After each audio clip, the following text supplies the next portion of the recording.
But if we move on from the Northwest over to the West Midlands now, Wayne, if we talk about Aston Villa, can you give us any update, please, on what's going on regarding their January transfer window plans? Yeah, I mean, they're trying to get players out before they get players in. They're just freeing up space in their squad and on their wage bill.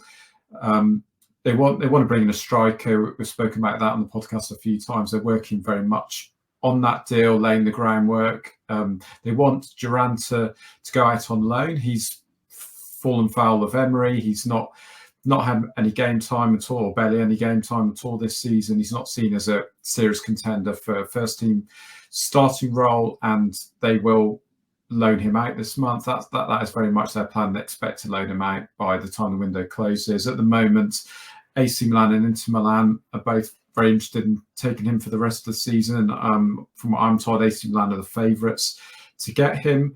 However, there are some there's some red tape issues to be dealt with, so that deal is not close at the moment. But the likelihood is Duran will be at Newcastle second half of the season, and Villa will be able to bringing a new forward. And interestingly, they are one of the other clubs who Timo Werner could go to. So their interest is certainly there. They're also freeing up space by Finn Azaz going to Middlesbrough. That's a done deal. He's having his medical there.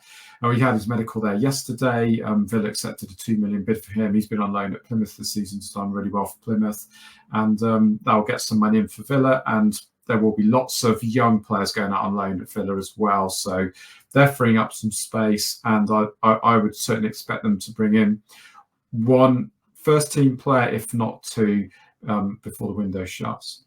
Paul, I know we've spoken about this before on the podcast in previous weeks, but if you know you're number two to somebody, if we focus on John Duran, he's definitely going out on loan, potentially could help him, I think, in his career going forward. Certainly isn't a bad move. Will he be looking at that, potentially trying to prove the manager wrong? What will his thoughts be going into a potential loan move this January? Well, he's going to want to play football. That's the first and foremost, and he's not necessarily going to want to prove a manager wrong. He's going to look after himself and look after his own future.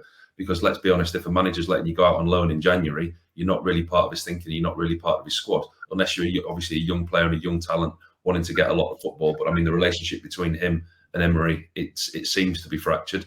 And the option for him to go out on loan, if a manager's willing to let you go out on loan, it's generally not a good thing. But I mean, from a Villa's point of view, you have to trust Unai Emery. And the thing that I like about Villa is the structure that they've got around the manager. They've not got people pulling different ways. They're all pulling in the same direction. The close network, the sporting director, the director of football, the recruitment, they're all Unai Emery's people. They're all they're all a team together. He's not going to be given players that other people are signing. They're, as a group, they're allowed to make decisions between the manager, between the director of football, who goes, who stays, and who they recruit into that team, which is always obviously going to be a benefit to a manager because he's getting players that he wants to work with, unlike the Steve Cooper scenario at Nottingham Forest, where we know he's just given players that he necessarily didn't want to work with and wasn't signed by himself. But the Aston Villa model, it's one that Manchester City have had for years. It works. And Wayne, you mentioned there Finn Azaz to Middlesbrough for £2 million. I mean, this season he's played a whole load of games for Plymouth, 7 goals, 5 assists. He's done really well, actually, at 23. Do you think they could be letting go of a star potentially? I mean, when I spoke to Alan Hutton, he was quite worried about this transfer actually potentially backfiring for Villa.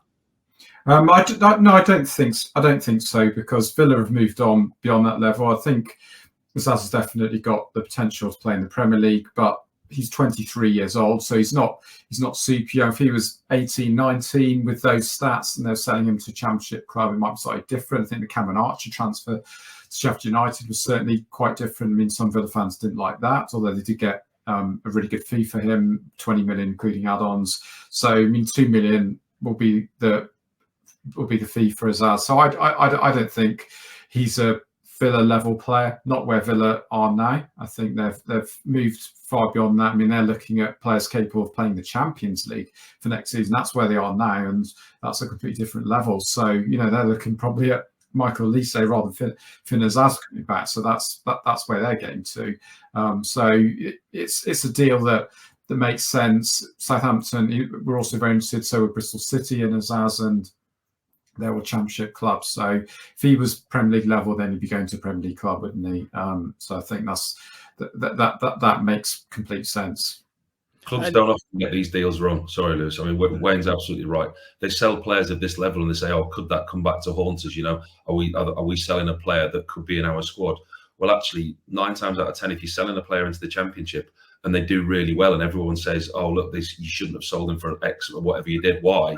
Then you look at it and you go, "Well, he's excelling in the Championship because that's his level. That's where the level of the player is."